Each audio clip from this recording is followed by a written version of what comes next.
Spoiler alert. The following post contains details about the ending of Spencer. With the help of Colonel Sanders and a snappy pop song, Spencer gives Diana the fairy tale ending she always deserved. The Princess of Wales, played by Kristen Stewart in the Oscar-ready drama, in theaters now, died in a tragic car crash in 1997 when she was 36, after a high-speed chase by paparazzi through Paris. The beloved royal, who divorced Prince Charles a year prior, left behind two young sons, Prince William and Prince Harry, portrayed as boys by Jack Neelan and Freddie Spry, respectively, in the film.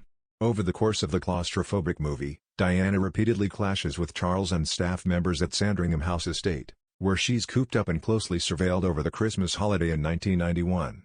But after an emotional heart-to-heart with her dresser, Sally Hawkins, Diana feels emboldened to take a stand against the oppressive royal family and buck tradition.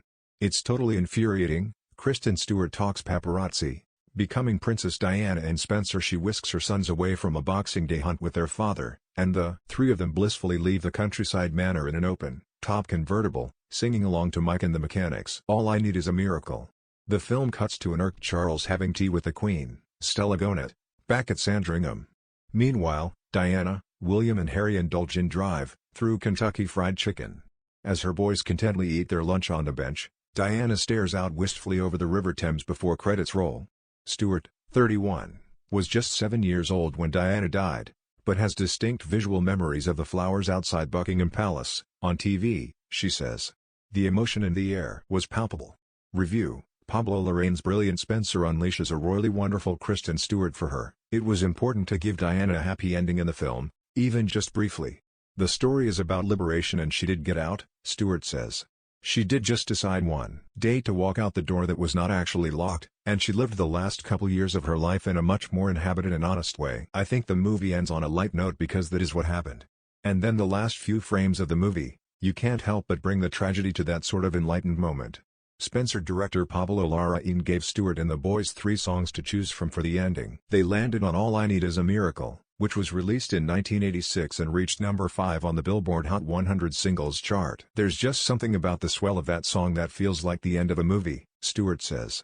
"I love how the movie ends in this almost John Hughes type of way, where the female star runs off into the sunset and is stoked. And then it cuts back to the royal family, and they're all having this experience with a song that is so different from where she is headed. The movie ends triumphantly, but as soon as you realize that she doesn't get it, that it would take a miracle for her to actually still be with us, it destroys me.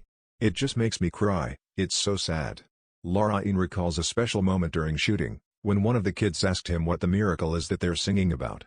"I said, it's right in front of you, it's your mom," Larraín says. It's not only a beautiful piece of pop music that brings an uplifting moment by the end of the film, but it also speaks about their relationship.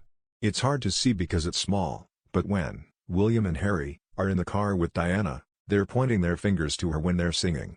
It's like a hidden map to the movie,